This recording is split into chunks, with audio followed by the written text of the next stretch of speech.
위기는 기회입니다. 위기를 위기로 알고 올바로 대처하면 오히려 역전의 기회가 되는 거고, 위기를 위기로 알지 못하고 대처하지 못하면 돌이킬 수 없는 위기가 됩니다. 어느 시대나 종말은 똑같은 패턴입니다.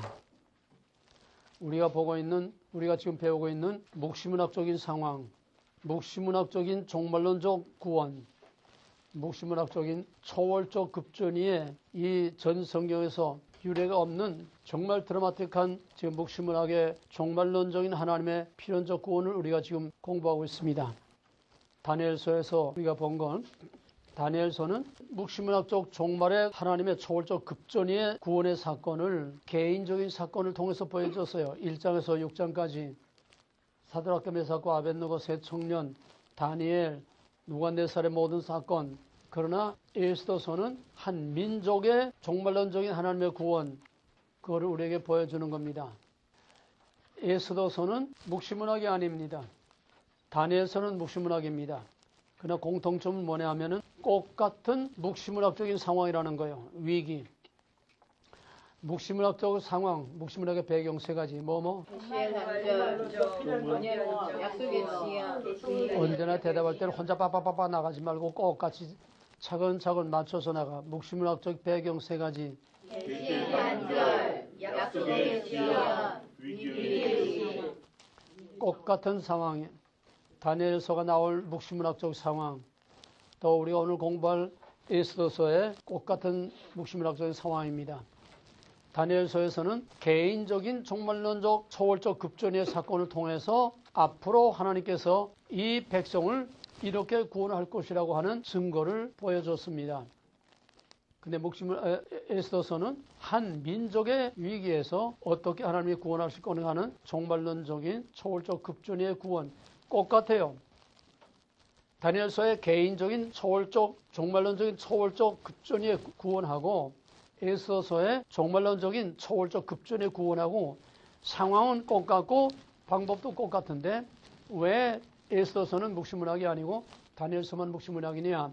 다니엘서는 확실한 증거를 보여주고 나서 앞으로 이 백성의 구원 1차적 해석, 2차적 그리스도를 통한 우리의 영적인 구원, 3차적으로 주의 재림으로 이루어질 종말론적 구원, 앞으로 내다보는 다중적 해석 때문에 다니엘서 7장 이후에는 상징으로 표현했습니다. 그래서 묵시문학입니다. 상징, 묵시문학의 특징 세 가지. 초월적 극장이 상징성 때문에 다니엘서는 묵시문학이고 에스더서는 앞으로 있을 거를 상징적으로 표현한 게 아니라 다니엘서의 묵시문학적인 종말론적 초월적 급전이가 어떤 것이냐 적용입니다. 현장이 되는 거예요. 다니엘서는 개인적인 구원의 사건을 통해서 앞으로 하나님의 백성들을 어떻게 구원할 것이다. 2차, 3차 그걸 상징적으로 보여줘서 개인적인 구원은 앞으로 나타날 하나님의 구원의 증거로 하나님의 주권이 이렇게 구원하겠다는 증거를 보여줬고 앞으로 하나님이 이루실 것은 상징으로 보여줬다는 거야. 그런데 에스더서는 그 개인의 사건이 민족의 사건으로 현장이 되는 거야. 현실화되는 거야. 적용이 되는 거야. 그러니까 묵시문학이 아니야. 이거는 묵시문학적인 종말론적 구원이라고 하는 그 주제는 같은데 이거는 앞으로 있을 일이 아니라 다니엘서 앞에 있는 것처럼 하나님의 구원이 이렇게 이루어질 수 있다는 것을 현실적으로 보여주는 겁니다. 에스더서 다 폈어요. 먼저 내용을 우리가 대충 에스더서의 전체 내용을 먼저 아웃라인 대충 알아놓고 그 다음에 분석으로 들어가야 됩니다. 1장 맨 처음에는 아하스웨르 왕 때에 아하스웨르 왕이 자기 왕후 와스디를 너무너무 사랑했어요. 근데 와스디가 너무 예뻐. 에스더라는 말과 와스디라는 말은 다 아름답다. 아름답다는 게 하나님이 아름다운 걸 통해서 이제 하나님의 드라마를 연출하는 겁니다. 이 해석을 이제 뒤에 하겠어요. 너무너무 와스디가 너무너무 아름다워서 전국 그 거대한 페르시아 대제국의 전국의 127도의 모든 지방 장관들을 다 왕궁으로 불러가지고 7일 동안 온 국민의 대축제를 열고 모든 각도의 장관들을 다 불러가지고 큰 잔치를 벌였어요. 왜? 자기 왕후가 너무너무 예뻐서 전 국민에게 좀 자랑을 하려고 너무 왕후에 대한 프라이드가 그냥 너무 커가지고 왕후를 온 나라 국민에게 자랑을 하려고 이렇게 엄청난 빅 파티를 열었는데, 그러고서는 이제 신하를 보내서 왕후를 이제 불러서 이제 여기 파티장에 좀 모시고 와라 갔더니 이 와스디가 자기 나름대로 또 파티를 만들어 가지고 내가 지금 파티 열고 파티 중이라고 못 간다고 엽져라. 그러니까는 신하가 와가지고서 왕후께서 지금 자기는 또 따로 지금 파티를 만들고 열고 있다고 해서 지금 못 온다고 합니다. 그러니까 왕이 대노를 해가지고 감히 왕명을 어겨 그래가지고선 법률 전문가하고 중신들하고 모아놓고 왕후가 왕명을 거역하니 이걸 어떻게 처리했으면 좋겠느냐. 그러니까 그 중에 법률 전문가와 거기에 중진들이 하는 말이 왕후는 국모입니다. 온 국민의 모범이 되고 온 국민이 다 우러러 받들고 섬기고 있는 왕후가 왕의 명을 거역했다고 하면은 온 백성들이 남편의 말을 듣겠습니까? 이거는 전 백성의 문제지 한 개인의 문제가 아닙니다. 왕후를 폐위해야 됩니다. 그러니까 왕이 와스디 왕후를 폐위하고 그 후임 왕후를 간택을 합니다. 그래서 전국 120도에서 전부 예선에 자꾸 이렇게 줄에서 올라와 가지고 마지막 최종 이제 결선에 올라온 사람들을 모든 거를 다 공급을 해줘서 뭐 쉽게 말하면 화장품이고 뭐고 이제 뭐 먹고 싶은 거 다 먹게 해주고 이게 아름답게 다 간직하고 일정한 기간 동안 이제 그렇게 뭐 가꾸고 뭐하고 다 해놓고 마지막 이제 최후 결선 왕 앞으로 그 선발된 그 후보들을 하나하나 앞으로 지나가게 하는데 그냥 하나하나 다 그 페르시아 대제국에서 다 선발했으니까 최고 미인들 아니겠어요? 뭐 김정은이 기쁨조하고는 비교가 안 되지. 다 지나가다가 에스더가 지나갈 때에 눈이 확 뒤집혔어. 요거다. 다른 거 볼 필요 없다. 그래서 에스더가 포로의 신분이 왕으로 간택이 됐습니다. 이거 하나는 다 포인팅 해두세요. 나중에 다 이제 해석해야 되니까. 포로의 신분 에스더가 간택이 됐습니다. 그래서 2장에 그게 간택이 되고 3장에서 이제 하만이 등장하는데 하만은 제2인자 모든 나라의 권세를 다 갖고 있는 왕 다음에 제일 높은 지위에 있는 자인데 왕이 하만을 얼마나 높였나 하면은 하만이 지나갈 때는 온 백성들은 다 엎드려 경배를 해야 된다. 왕명이 내렸어. 근데 사로잡혀온 이 모르드게라고 하는 이 문지기가 있었는데 이 모르드게는 하만이 지나갈 때 고개 하나 까딱하지 않고 엎드리긴 고사하고 꼼짝도 하지 않고 빳빳하게 서 있는 거야. 그러니까 하만이 저놈이 도대체 니게 내 앞에 머리를 수그리지 않고 엎드려 절하지 않고 전에 저거 포로로 사로잡아온 놈입니다. 그러니까 하만이 분노해가지고 내가 저놈을 가만둘 줄 아느냐? 저놈만 가만두는 게 아니라 저놈의 민족을 내가 다 멸하고 말겠다. 그래가지고 왕의 신임을 온몸에 받고 있는 하만이 왕에게 간청을 해서 왕을 반역하는 민족은 다 죽여야 됩니다.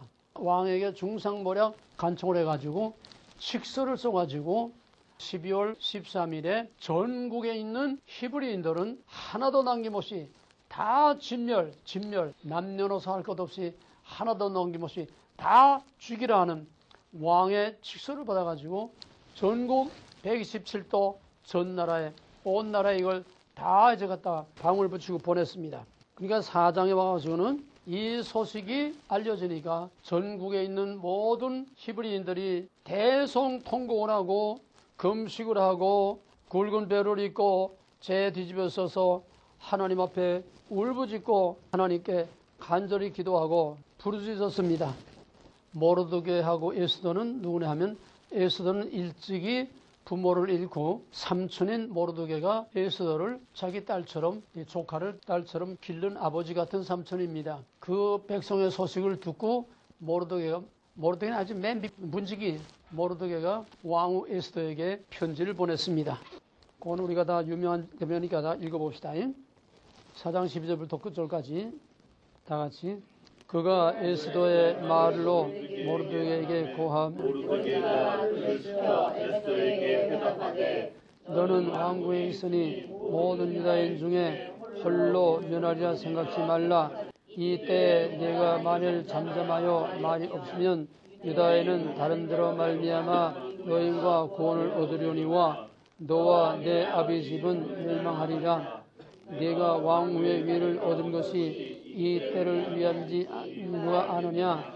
에스더가 명하여 모르드게에게 대답하되 당신은 저도 유다인을 다 모으고 나를 위하여 금식하되 밤낮 3일을 먹지도 말고 마시도 마셔서 나도 나의 시녀로 더불어 이렇게 금식한 후에 규례를 어기고 왕에게 나아가니 죽으면 죽으리이다. 모르드게가 가서 에스더의 명한 대로 다 행하니라. 모르드게가 왕후에게 이런 편지하니까 왕후 에스더가 내가 3일 동안 금식을 하고 왕에게 나가겠습니다. 죽으면 죽으리라. 그러니까 모르드게가 그 소식을 온 백성에게 알려서 왕후가 3일 동안 금식을 하고 그 시녀와 함께 다 금식을 하고 목숨을 걸고 왕 앞에 나가겠다고 합니다. 온 백성이 다 거기에 맞춰서 금식을 하며 기도를 했습니다. 우리나라가 이렇게 돼야 되는 거예요. 이렇게 돼야 희망이 있는 거예요. 왜 죽으면 죽으리란 말이 나오느냐? 이때 페르시아의 왕권은 감히 말로 형언할 수 없을 정도의 절대적인 권위를 가지고 있습니다. 아무리 왕후라도 그렇게 사랑하고 아끼는 왕후라도 왕이 부르지 않았는데 스스로 가게 되면은 죽어요. 부르지 않았는데 스스로 갔을 때에 왕이 환영하는 뜻으로 호를 내어주면은 그 호를 붙들고 죽음을 면하고 사는 거야. 왕이 가만히 있으면은 그걸 그냥 아무 말 안 해도 그냥 끌어내서 죽이는 거야. 왕후 아니라 아무래도. 그렇기 때문에 왕이 부르지 않지만은 내가 죽으면 죽으리라 목숨을 걸고 왕에게 나가겠습니다. 이게 4장 얘기입니다. 5장에서 이제 에스더가 이제 왕 앞에 나가서 덮어놓고 왕 앞에 더 들어간 게 아니라 왕 앞에 나가서 이제 뜰에서 서성대고 있으니까 왕이 보좌에 앉았다가 그걸 봤어. 에스더가 뜰에 선 것을 보고 너무 사랑스러워서 손에 잡았던 호를 그에게 내어주니까 에스더가 그 호를 잡고 왕의 곁에 가서 앉았어요. 왕이 에스더를 너무나 사랑하고 예뻐하니까 에스더에게 내가 무슨 소총이 있어서 나한테 이렇게 왔느냐. 내가 뭐든지 내 소총을 다 내가 이 나라의 절반이라도 주겠다. 그러니까 에스더가 다른 거 아닙니다. 내일 이제 왕을 위해서 내가 특별 파티를 이제 만들겠는데 다른 사람 청하지 말고 왕하고 하만만 오십시오. 그래서 그 다음날 에스더가 이제 파티를 열었어. 파티를 열고서 이제 왕이 하만에게 신하를 보내서 왕이 아무도 청하지 않고 하만 당신만을 왕후의 파티에 초청을 했습니다. 그러니까 하만이 그러면 그렇지. 내가 왕후의 초청을 받았다고 으쓱이 해가지고 들어오는데 여러분 모르드게가 또 빳바닥에 서 있으네. 여기서 뿔 따고 또 난 거야. 어디 두고 보자. 그래서 이제 하만이 와서 이제 왕하고 그래도 왕후가 자기만을 특별 초청을 했으니까 그래도 기쁨이 넘쳐가지고 거기서 이제 파티를 여는데 왕이 왕후에게 에스더에게 네 소원이 뭐냐? 내가 이 나라의 절반이라도 주겠다. 그러니까 다른 게 없습니다. 내일 한 번 더 내가 잔치를 베풀 테니까 내일 한 번만 더 하만하고 같이 참석해 주셨으면 좋겠습니다. 아, 그거야 못하겠느냐. 그래가지고서 이제 첫날 파티는 지나갔어요. 그날 밤에 왕이 잠이 오지 않아가지고 역대지략, 말하자면 역사지, 왕궁의 역사책을 이렇게 신하들어요. 그거 좀 읽어봐라. 그리고 이제 쭉 그 역대지략 그거 기록을 이제 쭉 읽다 보니까 누가 왕을 암살하려고 하는 계획을 적발해서 미연에 방지해서 왕이 죽음을 면하고 살았다고 하는 그런 얘기나. 그거 다시 한번 읽어봐라. 다시 읽어보니까 그거 누가 그 길을 막았느냐. 그거 포로로 잡아온 모르드게라고 하는 사람입니다. 그에게 무슨 보상을 했느냐. 아무것도 보상한 게 없습니다. 아니 내 생명을 살려준 자에게 아무 보상이 없어? 그거밖에 누가 없느냐. 그러니까 하만이 모르드게를 죽일, 모르드게를 장대에 달아 죽일 그런 음모를 이제 왕에게 말하려고 마침 왔던 차에 마담이 이제 예, 제가 여기 있습니다. 하만이 들어가니까 왕이 하만에게 내가 세상에 제일 높이고 싶은 존경하는 사람이 있으면은 그 사람을 어떻게 했으면 좋겠느냐. 그러니까 하만이 세상에서 왕이 제일 높이고 싶은 사람이면 나밖에 또 있겠느냐. 가장 존귀하게 여기는 사람을 나밖에 또 누가 있겠느냐. 그래가지고 최고로 자기가 높임을 받으려고 그야 여지가 없지요. 왕이 그렇게 존귀하게 높이기를 원하는 사람이 있으면은 왕의 자주옷을 입히고 왕관을 씌우고 왕의 마차에 술에 태워서 제일 높은 장관이 그 말꼬피를 잡고 온 성을 돌아다니면서 큰 소리로 선포하기를 왕이 존귀히 여기고자 하는 자를 이렇게 한다. 그리고 나팔을 불고 온 성을 돌아다니란 한치도 어김없이 하렸다. 모르드게를 그렇게 해라.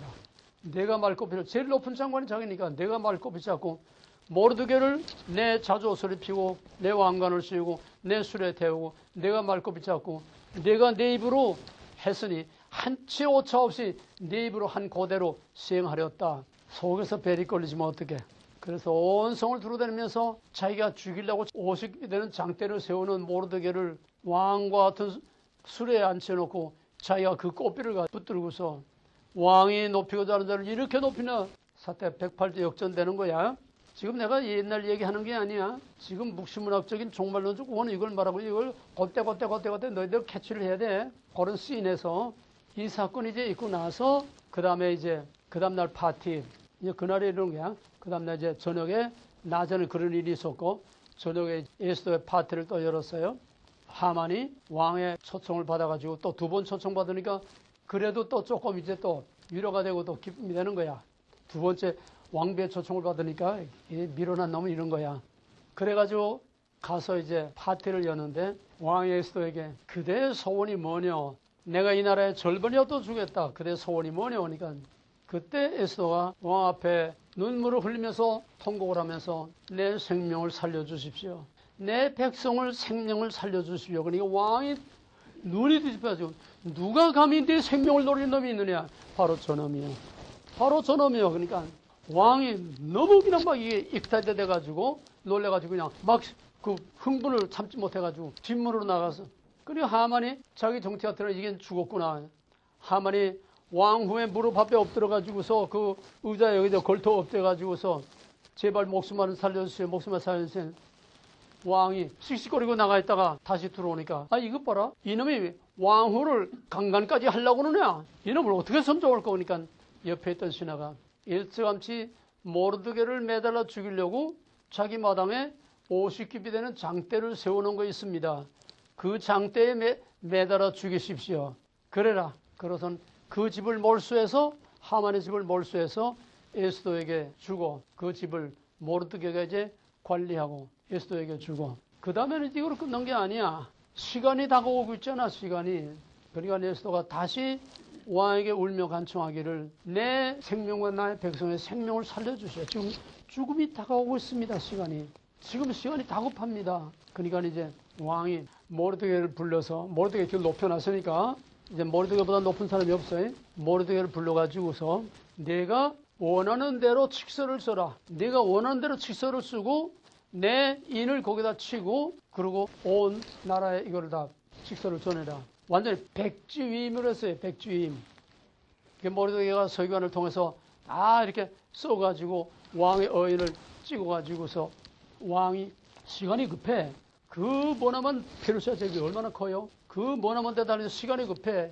그러니까 왕실에 제일 빠른 준마들을 다 박아가지고서 절개들로 그 준마를 타고 시각을 다투어서 전국에 빨리 칙서를 다 알려라. 그래가지고서 전국에 칙서를 다 알리는데 모르드게가 이거 쓴 것은 겨우 죽음을 면하는 게 아니고 역전시켜야 되지 않아. 그러니까는 유다인들을 죽이려고 했던 그 결사대들, 무장한 그 결사대들을 다 하나도 남김없이 다 유대인들이 그 페르시아 사람들을 저희들을 죽이려고 하던 사람들 다 진멸하라는 거야. 완전히 역전되는 거야. 그거를 이제 전교 다 돌려서 12월 13일이 바로 그날인데 그 12월 13일에 사태가 180도 뒤집혀서 유대인들을 죽이려고 하던 그들을 유대인들이 죽였어. 그 보게 되면은 9장으로 넘어옵니다. 9장에 보게 되면은 12월 13일 왕의 하만이 만들었던 그 왕의 직서로 이제 유대인들이 다 죽게 생겼는데 이 판이 바뀌어가지고서 이제는 거꾸로 유대인들이 모든 유대인들을 죽이려고 하던 사람들을 다 진멸하는데 6절에서 수산성에서 500명을 죽이고 하만의 10 아들을 죽여서 장대에 매달고 그 다음에 그 하루 동안은 그거로 끝났는데 그 다음에 이제 그 다음날 또 14일에도 수산에 있는 유대인 300명을 수산에서 도륙을 하고 그 다음에 각도에 있는 다른 유대인들 다 그 유대인들의 생명을 다 구하고 각도에 있는 모든 사람들 그들 중에서 7만 5천 명을 도륙 학살했다. 그러면 500에 300에 7만 5천이면은 몇 명이야? 300, 500, 800, 7만 5천, 7만 5천 800 대량 학살을 한 거야. 그랬는데 이 마지막에 뭐냐 하면은 지금 전국에서 7만 5천 명이 전부 다 학살을 당하고 대성통곡이 나고 아직 장례식도 못 들어오게 피비린내 나는 그 판에서 파티를 열었어. 축제를 열었어. 유대인들이 축제를 열었어. 이게 아무리 유대인들이라고 하지만은 이게 도저히 윤리적으로 도덕적으로 있을 수 없어. 사람을 죽인 그 자리에서 축제를 연다는 게 있을 수 있냐 이 말이야. 이런 일이 어떻게 성경에서 정당화될 수 있냐 이 말이야. 이해가 되겠어요? 그 나중에 설명하고 그래서 14일, 15일 이틀 동안 계속해서 큰 축제를 열었어. 한쪽에서는 곡성이 하늘을 찌르고 아직 장례도 못하고 있는 그 죽음의 피비린내가 나는 거기에서 유대인들은 큰 축제를 벌이고 있어. 그것을 불임절이라고 합니다. 불임절. 그것이 지금까지도 유대인들이 지켜지는 불임절입니다. 자, 그러면은 이거 이제 에스더서의 드라마틱한 간단한 스토리, 짤막한 스토리지만은 이 에스더서를 통해서 전 성경이 말하고자 하는 하나님에 대한 구속 계시와 또 묵시문학적인 종말론적 구원, 전 성경의 압축입니다. 에스더서는 재미있는 짤막한 스토리를 통해서 전 성경을 압축하고 전 성경이 말하고자 하는 것을 여기서 다 설명하고 있어요. 자, 이제부터 에스더서로 들어갑니다. 구약 정경을 확정하는 데서 제일 난산을 겪은 것이 바로 아가서와 에스더서입니다. 구약 정경을 편집할 때 이게 과연 하나님의 계시라고 볼 수 있느냐, 하나님의 완전 계시된 하나님의 말씀을 볼 수 있느냐, 그게 끝까지 정경에 편입되지 못하고 옥신각신 왈가왈부하고 난산을 치는 것이 바로 아가서와 에스더서예요. 왜? 아가서와 에스더서에는 하나님이란 말이 단 한 번도 안 나옵니다. 이게 어떻게 하나님의 계시냐? 하나의 역사적인 사건이긴 하지만은 하나님이란 말이 한마디도 안 나오고 어디도 하나님 그림자도 비추질 않아. 이게 어떻게 정경이 될 수 있느냐? 여기에 나타난 것은 형태입니다. 이제 우리 해석의 원리 적용시키는 거예요. 여기에 나타난 사건은 형태야. 아가서에 나타난 문자적인 표현, 러브스토리도 형태입니다. 오늘 이거 실습하는 거야. 본질과 형태. 뭐가 형태고 뭐가 본질이고 형태와 본질이 어떤 관계가 있고 왜 형태와 본질이 이렇게 중요하며 왜 형태와 본질을 구별하지 않으면 안 되느냐. 왜 형태와 본질을 구별하지 않고는 그걸 올바로 해석할 수 없느냐. 자, 먼저 에스더서는 드라마입니다. 이 박재현 씨가 어서 나오고 찬송진 박재현 씨가 에스더라고 하는 오페라를 만들었어요. 서울에서 이제 공연을 했는데 그만큼 에스더서는 아주 드라마틱한 한 편의 드라마입니다. 그러면 드라마의 중요한 건 등장인물이에요. 형태는 뭐고 본질은 뭐예요? 형태란 뭐고 본질은 뭐예요? 형태란 뭐고 본질은 뭐예요? 형태란 그것도 모르고 지금 3년째 공부를 하는 거예요. 형태란 뭐야? 형태는 보이는 거야. 제일 첫째 형태는 보이는 거야. 본질은 보이지 않는 거야. 또 두 번째 형태는 뭐야? 변하는 거. 본질은 변하지 않는 거. 본질은 변하지 않는 것만이 아니라 변해서는 안 되는 거야. 변할 수 없는 거야. 그래서 원리고 본질이야. 형태는 형태는 변하는 것만이 아니고 변해야 돼. 본질은 변하지 않는 게 아니라 변해서는 안 되는 거예요. 형태는 변하는 게 아니라 변하지 않으면 안 돼. 왜? 형태가 변하지 않으면 계시의 발전이 없어. 그럼 우리 사람으로 말하면 사람의 본질이 뭐야? 사람의 본질은 DNA야. 형태는 육체야. 변하지 않으면 이건 기형이야. 자라야 돼. 성숙하고 자라야 돼. 그러나 DNA는 태 속에 있는 DNA나 어린애기 때 DNA나 머리가 허옇고 다 늙어서 DNA나 지금 미군 국군 전사자 6.25 전사자 유해 발굴들을 하고 있는데 그 다 썩어 남은 뼈다구 속에 있는 DNA나 DNA는 변하지 않는 거. 이게 본질이야. 근데 김정은이가 저번에 옛날에 시체, 국군 시체를 돌려보낸다고 이제 돌려보내준 것이, 미국 시체 돌려보내자고 돌려보내준 것이 돼지 뺐다고 개 뺐다고 거기다 집어넣었어. 미국이 어떤 나라인데 그걸 쏘가? 본질은 바꿔치기도 안 되고 변해서도 안 되는 게 본질이야. 이제 에스더서를 통해 본격적인 이제 본질과 형태 해석의 원리가 적용되는 거예요. 맨 먼저 나오는 게 뭐냐 하면은 아하수에로 왕. 하나, 둘, 셋, 넷, 다섯. 이 다섯 등장인물을 통해서 전 성경을 다 계시하고 있는 겁니다. 왕, 형태야. 와스디, 에스더, 모르드게, 하만. 나타난 건 다 형태야. 그러면 이 형태를 통해서 뭘 보여주느냐? 본질이 뭐냐? 왕은 절대적인 하나님이야. 왜 하나님? 부르지 않았는데 가면 죽어. 시내산에 강림하신 하나님, 하나님이 부르는 모세 외에 누구든지 가까이 접근하면 사람이나 짐승이나 다 쳐서 죽여. 하나님의 절대 주권을 말하는 거예요. 에스더서의 아하수에로 왕은 하나님의 심벌입니다. 볼 수 없는 하나님을 볼 수 있는 아하수에로 왕을 통해서 계시해 준 거야. 본질과 형태. 그럼 이 왕을 통해서 계시되는 하나님의 여러 가지요.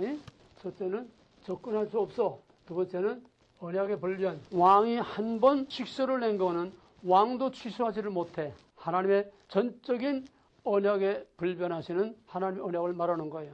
그 다음에 구원을 오직 죽을 자를 살릴 수 있는, 구원할 수 있는 이는 오직 왕만이 죽을 자를 살릴 수 있어. 구원의 절대 주권. 이건 해석하는 게 아니라 저절로 다 나오는 거 아니야? 와스디는 뭐냐? 와스디는 교만이야. 왕명을 감히 거역하는 아나무인의 교만. 그건 누구냐? 먼저 된 자. 먼저 된 자가 누구냐? 그럼 똑같이 에스더는 누구냐? 와시다고 비하면은 에스더는 이방인이 뭐 포로가 뭐 무슨 교만할 게 하나도 없지. 나중된 자. 먼저 된 와스디가 유대인이면은 나중된 에스더는 누구야? 그러면 여기가 공통되는 건 다 뭐냐 하면은 왕의 엄청난 사랑과 은총을 받았다는 거야. 하나님은 이스라엘을 엄청 사랑하셨습니다. 신명기 7장 8절. 내가 너희를 택하면 너희가 다른 민족보다 수요가 많아서가 아니고 잘나서가 아니라 내가 너희를 아하브 하기 때문에 너희를 택했다는 게. 그걸 줌을 조금 늘려. 줌을. 카메라 왔다 갔다 하지 말고 줌을 밀어. 왕이 와스디를 엄청 사랑했어. 신명기에 보게 되면 여스론 이스라엘에 대한 애칭들이 여러 가지 애칭들이 있어. 처녀 이스라엘, 내가 사랑하는 이스라엘. 얼마나 하나님 이스라엘을 사랑했는지 몰라. 구약을 보면은. 그런데 그가 하나님을 반역했어. 교만했어. 그러면 전혀 자격이 없는 이방인도 아니고 아예 숫제 포로가 뭐야? 죄인 아니야, 죄인. 죄인의 신분이요 포로의 신분인 에스더가 왕의 은총을 입었어. 왜? 그 많은 처녀들 중에서 에스더만 못한 여자가 있겠어? 고르고 다 뽑았는데 이건 하나님의 드라마니까 다 전체 이 드라마의 작가는 하나님이시오. 응? 드라마의 작가와 연출을 하나님이 하시는 거야. 이건 다 액터야. 배우에 지나지 않아. 이렇게 하나님이 드라마의 각본을 써서 지금 연출을 하고 있는 거야. 근데 그건 우리가 배우니까 말하지 않고 지금 무대 현장만 말하는 거야. 그러니까 에스더가 포로의 신분으로 그렇게 어머한 왕의 특별한 사랑을 받아서 모든 여자들 다 제치고 에스더가 간택된 거는 전적으로 하나님의 은혜요. 현실적으로는 하나님의 대행자인 왕의 은총이지. 왕의 은총. 은혜로 구원이야. 바울의 오늘 말은 은혜로 구원받은 거야. 이해가 되겠어요? 모르드게는 뭐냐? 어떤 상황에도 절대로 타협하지 않고 무릎 꿇지 않고 굴하지 않는 성경의 결론인 계시록의 결론은 2장 3장에 아시아 이국교회에 보내는 편지라고 그랬어. 그 계시록의 압축. 아시아 이국교회에 보내는 편지에 매 교회마다 맨 끝에 계시록 2장 7절 맨 처음 에베소 교회입니다. 비밀한 성령의 교회들에게 하시는 말씀을 들을지어다. 이기는 그에게는 내가 하나님의 낙원에 있는 생명나무의 과실을 주어 먹게 하리라. 이기는 그에게는, 이긴다는 것은 모든 것을 어떤 유혹과 타협과 공갈과 협박에도 무릎 꿇지 않고 타협하지 않고 끝까지 그 믿음을 지키는 것, 주권, 언약, 거룩, 그걸 끝까지 지키는, 이게 뭐 이기느냐. 그에게는 낙원에 있는 생명나무 가시를 먹게 하리라. 낙원에 있는 생명나무 가시는 뭐야? 아담이 먹지 못하고 쫓겨난 영생하는 그 생명나무의 열매를 먹게 하겠다. 그다음 두 번째 교회, 서문학교회는 맨 끝에 너희가 10일 동안 환난을 받으리라. 네가 죽도록 충성하라. 그러면 내가 생명의 멸관을 내게 주리라. 죽도록 충성하라. 생명의 멸관을 주리라. 그러고서 그 다음에 11절에서 이기는 자는 둘째 사망의 해를 받지 아니하리라. 이기는 자는 끝까지 이기는 자는 둘째 사망, 영원한 지옥의 형벌에서 건져주겠다는 거예요. 세 번째, 보가모교회도 17절에 와서 보면은 이기는 그에게는 내가 감추었던 만나를 주고 또 흰 돌을 줄 터인데 그 돌 위에 새 이름이 기록된 것이 있나니 받는 자밖에는 그 이름을 알 사람이 없다. 그 다음에 두아드라교회는 26절, 25절에서 다만 너희에게 있는 것을 내가 올 때까지 굳게 잡으라. 이기는 자와 끝까지 내 일을 지키는 그에게는 만국을 다스리는 권세를 주리니 그가 철장을 가지고 저희를 다스려 질그릇 깨뜨리는 것 같이 하리라. 나도 내 아버지께 받은 것이 그러하니라. 또 그에게 새벽별을 주리라. 귀 있는 자는 성령이 교회들에게 하실 말씀을 들을지어다. 그 다음에 사대교회도 4절 하반절에서 그들을 합당한 자인 연고라. 이기는 자는 이와 같이 흰옷을 그에게 입힐 것이요 내가 그 이름을 생명책에서 반드시 흐리지 아니하고 그 이름을 내 아버지 앞과 그 천사들 앞에서 시인하리라. 구원의 확실한 구원의 보증. 그 다음에 빌라델피아 교회는 12절에 와서 빌라델피아 교회는 이기는 자는 내 하나님의 성전의 기둥이 되게 하리니 그가 결코 다시는 나가지 아니하리라. 내가 하나님의 이름과 하나님의 성곳 하늘에서 내 하나님으로부터 내려오는 새 예루살렘의 이름과 나의 새 이름을 그 위에 기록하리라. 그 다음에 라오디아 교회 라오디아 교회도 마지막 11절에서 이기는 그에게는 내가 내 보좌에 함께 앉게 하여 주기를 내가 이기고 아버지 보좌에 함께 앉은 것과 같이 하리라. 귀 있는 자는 성령의 교회들에게 하실 말씀을 들을지어다. 지금 우리는 모르드의 하나를 통해서 계시록의 마지막 끝까지 남은 자, 끝까지 이기고 견디는 자, 하나님의 주권 언약을 목숨을 걸고 붙들고 지키면서 계시록 13장에 나오는 짐승에게 경배하지 아니하고 짐승의 인을 맞지 아니하고 온갖 위험, 공갈, 협박을 불구하고 끝까지 하나님의 주권 언약 거룩을 지킨 모르드게는 하나님의 백성이에요. 하나님의 거룩한 백성이 제 아무리 지체가 높아도 이방인에게 머리를 굽힐 수는 없어요. 내가 어렸을 때 국민학교 들어가자마자 3월달에 들어갔는데 4월 29일이 일본 천황의 생일이에요. 일본 천황은 신입니다. 매일 아침 운동장 조회를 동쪽을 향해서 구시도 경배를 해. 근데 4월 29일 그 천황 신의 생일이 강당에서 이제 식을 하는데 다 서가지고 식을 하는데 신단에서 이제 하얀 장갑 끼고 교감 선생이 신단에서 신의 칙서를 이렇게 받들고 와가지고서 교장 선생한테 이렇게 주면은 교장이 신의 칙서를 낭독해. 그럼 다 머리를 수그리고 있어야 돼. 나는 우리 어머니에게 하나님 외에 머리 수그리는 게 배운 일이 없어. 빳빳하게 여러 반짝반짝하고 써 있었어. 그러니까 담임 선생이 옆으로 슬금슬금 오더니 이놈아 머리 숙여. 내가 몰라서 그러나 끝나고 나서 다른 선생님 다 보고 있잖아. 교장이 앞에서 보고 있잖아. 일본 놈인데 담임 선생님 호통을 받으니까 너 강당에 좀 남어. 국민학교 들어가자마자 한 달 만에 내가 얻어 터져서 그냥 얼굴이 퉁퉁 부을 정도로 그냥 그 다음부터 신사삼배하고 매일 아침 궁성요배하고 해방될 때까지 나는 머리를 수그리지 않았어. 운동장 들어갈 때 처음에는 다 선생님 보고 다 구시도 경배하니까 몰랐지. 꼬리가 입은 밟힌다고. 그래서 나는 해방될 때까지 맨날 교무실에 가서 무릎 꿇고 복도에 무릎 꿇고 그냥 상급생 하급생들 그냥 부끄러워 이렇게 뒤집어 씌우고 막 두들고 패고 주일날만 되면은 꼭 학교에 소집해. 왜? 교회 못 가게. 9시만 되면 꼭 소집을 해. 할 일 없이 실컷 놀고 뭐 하다가 마지막에 돌아다니면 돌멩이 주소 뭐 휴지 주소 그러고서 10시 되면 돌려보내. 나까지 가면 우리 교회는 선생만 있고 주일학교는 학생이 하나도 없어. 나 안 가. 또 그거 맞는 거지 뭐 또. 죽으면 죽으리라. 지금을 생각해도 무슨 배짱이 그런 배짱이 어디서 나왔는지 난 몰라. 내 배짱이 아니야. 하나님. 내가 뭘 알아서가 아니야. 내 속에 하나님의 주권이 임재하고 계시니까 6.25 때 인명이 서울 들어왔어. 인명이 내 말던 옥에서 의형으로 붙잡혔어. 의형부를 붙잡아서 치안대 이제 끌려 들어갔어. 치안대 가니까 쭉 사람들이 다 잡아요. 쭉 앉아있어. 그리고 한 사람 한 사람 이 조국의 해방이 눈앞에 왔는데 우리가 가만히 있을 수 있느냐? 이제 다 나가서 조국의 해방을 위해서 위대한 조국의 해방을 위해서 나가서 함께 싸우자. 그래서 하나하나 불러가지고 의형문 지원을 하라는 거야. 네 앞이라고 감히 거기서 안 간다고 해. 뭐 어김없이 다 도장 찍고 이쪽으로 와서 이쪽으로 다 내 차례 왔어. 꼭 같이 도장 찍으라니. 난 묵비권이야. 대답도 대꾸도 안 하고 서 있었어. 공갈 협박 치고 뭐 별 소리를 다 하고 뭐 한참 연설하고 뭐 나는 다 앉아서 보고 있는 거야. 어? 딴 놈은 끽소리 하는데 다 했는데 나는 뭔데 조그만 놈이 나는 또 나이도 채 안 되는 데다가 그러니까 고1 올라가자마자 옛날에 6년제 중앙이니까 내가 4학년 때야 그때. 근데 내가 제일 키가 작은 쪽에 들었어. 저기 조그마한 게 무슨 배짱으로 저렇게 버티나? 공갈 협박체도 안 들고 이래저래 해도 꼼짝 안 하니까 그다음에 왜? 저희들이 나한테 지금 망신당하고 있는 거야. 뭔 소리인지 알아? 사람들 다 둘러서는 데서 나한테 무시를 당하고 있는 거야. 점점 다급해지는 건 저희들이야. 그건 해유작전을 쓰더라고. 동무는 세상에서 누구를 제일 존경하며 그때 내가 한마디 딱 해서 나는 하나님과 이승만 대통령을 섬기고 존경합니다.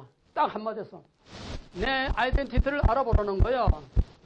죽이려면 죽이려는 거야. 난 너의 총알바디 돼서 나가서 싸우다 죽지야 못해. 너희들을 위해서 싸울 수가 없어. 나는 너희들을 피해서 도망한 탈북자야. 너희들을 위해서 싸울 수가 없어. 아무 말도 안 딱 그 한마디만 했어. 나는 하나님을 믿고 이승만 대통령을 존경한다. 그러니까 이놈은 말이 안 되겠어. 이놈은 교양을 좀 받아야 되겠어. 뒷방으로 갖다 쳐놓더라고. 그놈들은 다 의용하다가 다 죽었어. 그 다음날 용산 본처에서 인민군 한 소령쯤 되는 딱 여기 붙이고 권총 차고 당구바지 가죽 장화이 많은 것이고 이 장관 누구야? 나와. 나 끌어내더라고. 이제 본청으로 가는 거야. 이제. 끌어내더니 뒤쪽으로 말이면 꼭대기 뒤쪽으로 그 폭탄 맞은 그 궁대에 있는 그 옆으로 뒤로 한자 끌고 가더니 너 몇 살이냐? 나 이제 17, 한국 나이로 이제 17이다. 너 지금 보내면 갈 수 있겠니? 보내주면 가지요. 지금 우영군 잡는 기간이라 지금 골목마다 쫙 깔려 있어. 가다가 너 잡히면 그냥 내가 주고. 너희 집이 어디야? 너 청파동 아마 나오면 되라고. 그럼 어떻게 가서 일주일 동안은 꼼짝 말고 땅 밑에 마루미 차대 들어가서 숨어 있어라. 날로 아주 한참 가니까 권총 소리가 빵 나잖아. 권총 소리 두 방 빵 나. 죽였다는 거야. 죽여서 군대에 쳐넣었다는 거지. 죽고자 하면 살고 살고자 하면 죽는다는 걸 나는 그때부터 체험을 했어. 비겁하면 죽어. 죽으면 죽으리라. 오늘 예수도의 얘기야. 죽고자 하면 살고 살고자 하면 죽는 거야. 우리에게 어떤 상황이 언제 올지 몰라. 우린 남에 대한 얘기, 재미있는 스토리를 공부하고 있는 게 아니야. 너희들 자신이 지금 여기서 사느냐 죽느냐에 지금 이런 상황이 지금 처해 있어. 우리 한국이 이제 이런 상황이 지금 다가오고 있어. 죽고자 하면 살고 살고자 하면 이게 모르덕이야. 무릎 꿇지 않고 하나님의 거룩한 백성의 프라이드를 절대로 양보하지 않고. 그건 뭐야? 하나님의 프라이드야. 자기 프라이드가 아니야. 나는 거룩한 하나님의 백성이야. 할례받지 못한 이방 오른캔 너희들한테 내가 무릎 꿇을 수가 없어. 하나님의 체면, 하나님의 명예, 하나님의 이름 때문에라도 하나님의 백성이 너희 앞에 무릎 꿇을 수 없어. 이게 모르드게야. 우리는 모르드게와 같은 그런 프라이드를 가지고 살아야 돼. 끝까지 이기는 자. 끝까지 견디고 이기는 자. 이것도 하나 빠졌는데 에스더가. 이거 이제 빠지고 모르드게 넘어갔는데 에스더를 다시 보충합니다. 이거는 구속사적인 이스라엘 민족에 대한 얘기고 좀 더 직접적으로 죽으면 죽으리라. 에스더의 행동은 뭐냐? 에스더는 죽은 거야. 에스더는 죽은 거야. 죽으면 죽으리라. 목숨 걸고 왕 앞에 나간 에스더는 그때 이미 죽은 거야. 목숨 내놓은 거야. 죽으니까 에스더의 죽음을 통해서 그 백성이 구원을 얻었어. 에스더가 목숨을 내놓고 에스더는 죽은 거야. 왕 앞에 나갈 때 에스더는 이미 죽은 거야. 자기 목숨을 내놓고 죽을 때에 에스더로 말미암아 온 백성이 다 구원받게 돼서. 그럼 에스더는 누굴까? 에스더는 누구의 무엇의 심벌일까? 대속적인 그리스도, 예수도 하나가 목숨을 내놓음으로써 온 백성을 구원하는 장차 오실 구속의 메시아 예수 그리스도의 그림자. 그 다음에 이제 하만. 그럼 하만은 대답이 나오지? 하만은 누굴까? 하나님의 백성을 죽이려고 하는, 하나님의 백성을 죽이려고 하는 하만은 누구야? 대적자. 하나님을 반역한 대적자. 사탄, 또 뱀의 우스, 음모, 거짓. 지금 더불어민주당에서 가짜 뉴스 전부 없애버린다고 유튜브에서 하도 현 정부를, 문재인 정부를 하도 공격을 하니까 이게 듣기 싫은가 봐, 저희들은. 그러니까 가짜 뉴스를 없애는 법을 만든다고 그러고 있어, 지금. 자, 그러면 누가 진짜 가짜 뉴스를 퍼뜨렸어? 문재인 정권이 가짜 뉴스 가지고 저렇게 된 거지? 광우병 촛불 가짜 뉴스지.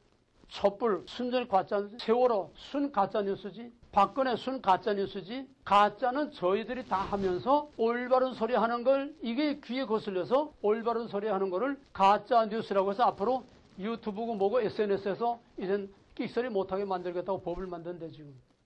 사탄의 정치가 뭐라고? 거짓말쟁이, 또 참소, 중상모략에서 망하게 만드는 거, 죽게 만드는 거예요. 하만은 중상모략, 멀쩡한 히브리 민족, 멀쩡한 유대인들을 왕에게 중상모략에서 다 죽이게 만드는 이 음모와 거짓, 이게 전형적인 사탄은 하만이야. 그럼 오늘 한국의 하만은 누구야? 오늘 한국의 하만은 누구야? 문재인, 임종석이, 그것들이 하만이야. 멀쩡한 민족을 죽이지 못해서 지금 에스더 사건이 지금 우리 한국에서 에스더 사건이 지금 벌어지고 있어. 위기 상황이 벌어지고 있어. 이런 에스더서의 이 드라마를 통해서 보여주고자 하는 건 뭐냐? 에스더서 자체는 묵시문학이 아니지만은 에스더서는 묵시문학의 특징, 종말론적인 필연적 구원, 인간의 상황으로서는 도저히 예측할 수 없고 도저히 불가능한 극한 상황에서 판을 초월적 급전이 팍 뒤집어 엎어버리는 종말론적인 초월적 급전위의 이 구원을, 즉 묵시문학적인 종말론적인 초월적 급전위를 우리에게 보여주는 거다. 누가? 하나님의 절대 주권. 다니엘서의 주제 중에 주제는 하나님의 절대 주권. 묵시문학의 종말론적인 초월적 급전위의 그 구원을 이루시는 이는 오직 하나님의 절대 주권이 다니엘서의 중심 주제. 에스더서의 에스더가 주인공이 아니고 에스더서의 주인공은 하나님의 절대 주권이 다니엘서의 묵시문학의 종말론적 구원을 이룬다는 거야. 다니엘서도 똑같아. 다니엘서의 초월적 급전이, 그건 개인, 에스더서는 한 민족 형태만 다를 뿐이지 하나님의 주권에 의한 종말론적인 초월적 급전이. 그러면 이거 앞서 더 중요한 거는 종말론적인 필연적 구원. 두 번째는 종말론적인 초월적 급전이. 그러므로 다니엘서나 에스더서는 하나는 상징성, 앞으로 일어날 일에 대한 상징성을 갖고 있기 때문에 다니엘서는 묵시문학이지만은 그 본질 중심 주제는 하나님의 주권에 의한 종말론적인 초월적 급전의 구원이라는 것은 주제는 똑같아. 알겠어? 에스더서는 앞으로 일어날 일을 상징적으로 보이지 않았기 때문에 상징 문학이 아니고 묵시문학이 아닌 것뿐이지, 에스더서는 그 자체 그거로서 묵시문학의 종말론적 구원이 어떤 것이냐 그걸 보여주는 거야. 그러면 결론적으로 이거는 에스더서 과거의 사건이 아니야. 성경 해석 원리 다 같이 시작.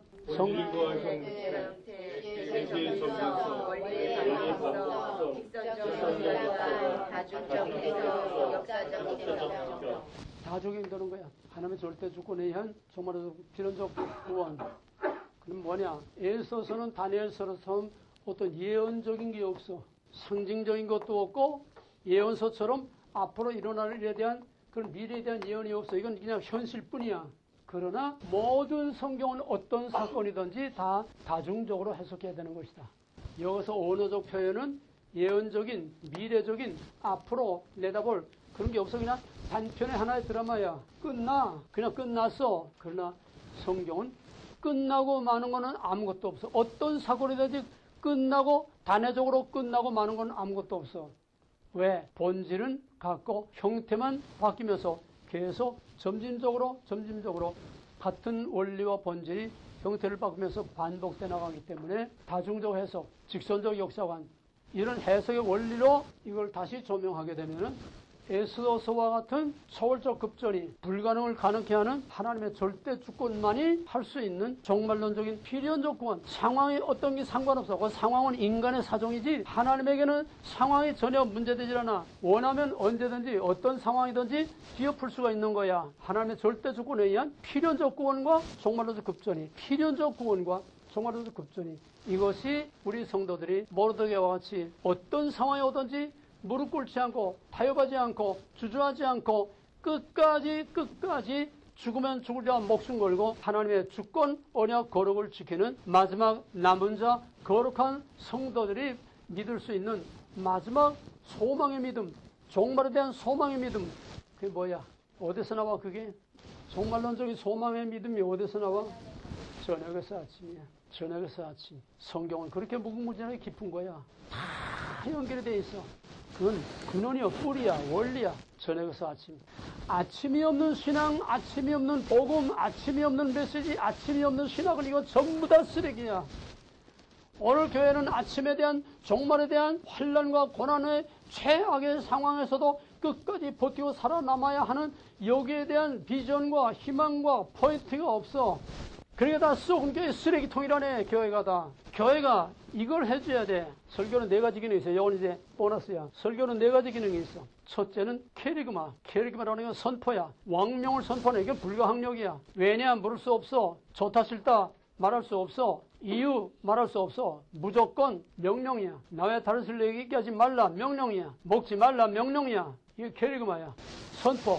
왕명을 선포하는 거. 설교는 하나님의 말씀을 선포하는 거야. 선자들은 하나님의 말씀을 선포할 때에 듣든지 아니 듣든지 아모스를 죽이겠다고 하는 그 북왕구의 대제사장에게 너는 만군의 여호와의 말씀을 들을지어다. 오히려 더 당당하게 왕은 죽을 것이요 너와 내 전을 사로잡아갈 것이요 네 집은 잿더미가 되리라.